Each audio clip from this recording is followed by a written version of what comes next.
Hello, this afternoon I'm going to talk about the Supreme Court of the US. First, I'll give you an overview of the place and role of the Supreme Court in US. Then, I'll look at the stake of the Supreme Court in 2020 elections. Article 3 of the American Constitution establishes the federal judiciary. Precisely, Section 1 states that the judicial power of the US shall be vested in one Supreme Court and in such inferior courts as the Congress may from time to time ordain and establish. The Supreme Court of the US was created in accordance with this provision and by the authority of the Judiciary Act of September 24, 1789. It was organized in February 2, 1790.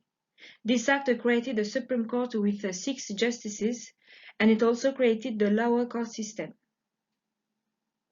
The Supreme Court consists of the Chief Justice of the US and such number of associate justices as may be fixed by Congress. The number of associate justices is currently fixed at 8. The court is the highest tribunal in the nation for all cases and controversies arising under the Constitution or the laws of the US. Now, what's the role of the Supreme Court? As the final arbiter of the law, the court is charged with ensuring the American people the promise of equal justice under and thereby also functions as guardian and interpreter of the Constitution. The court holds the power of judicial review, the ability to invalidate a statute for violating a provision of the Constitution. It's also able to strike down presidential directives for violating either the Constitution or statutory law. Each justice has lifetime tenure, meaning they remain on the court until they resign, retire, die, or are removed from office. When a vacancy occurs, the President, with the advice and consent of the Senate, appoints a new justice. Power to nominate the justices is vested in the President of the US, and appointments are made with the advice and consent of the Senate. Article 2, Section 2, Clause 2 of the U.S. Constitution, known as the Appointments Clause, empowers the President to nominate and with the confirmation, advice and consent of the U.S. Senate, to appoint public officials, including justices of the Supreme Court. The President has the plenary power to nominate, while the Senate possesses the plenary power to reject or confirm the nominee.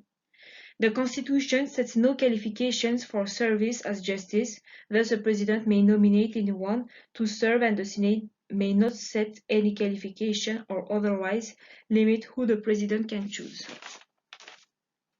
Since the Supreme Court was established in 1789, presidents have submitted 163 nominations for the court, including those for Chief Justice.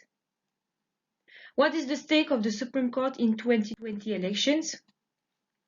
Donald Trump revealed he expects a contested election that winds up in the Supreme Court's hands. One of the many reasons he believes Senate Republicans ought to aim through his nominee to replace the late Justice Ruth Bader Ginsburg before 3 November. He indicated the federal courts will need to become involved in the election because it will be tainted by fraud. Lastly, Trump elected Justice Amy Coney Barrett, a favorite of social conservatives, to the Supreme Court. Barrett replaces liberal icon Justice Ruth Bader Ginsburg, who died last month. Democrats have been warning for months that Mr. Trump could try to steal the election by challenging results in key swing states based on bogus voter fraud claims related to mail-in ballots.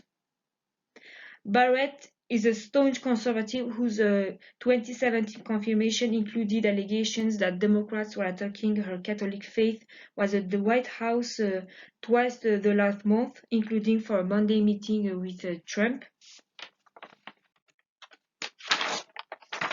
The sudden vacancy gave Trump an unexpected lifeline in his re-election bid, where the election has already become almost a referendum of his handling the COVID-19 crisis, exacerbated by the fact that the president himself has been tested COVID positive.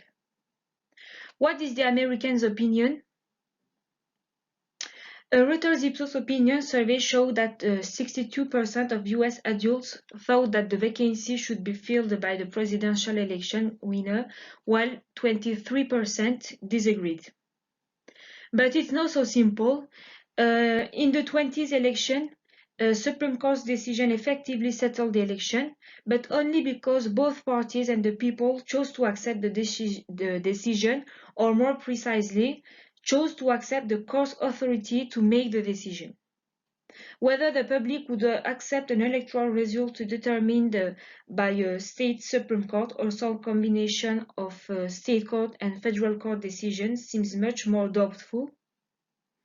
Moreover, in some states, Supreme Court judges are elected. A subset of those are partisan elections where judicial candidates run under a party affiliation, raising the prospect that some of those decisions will appear to be politically motivated. In the early hours of Wednesday, 4 November, one day after the election, Trump announced we will be going to the Supreme Court. He already believes that the election is being stolen. However, it's not sure that the Supreme Court will help Trump.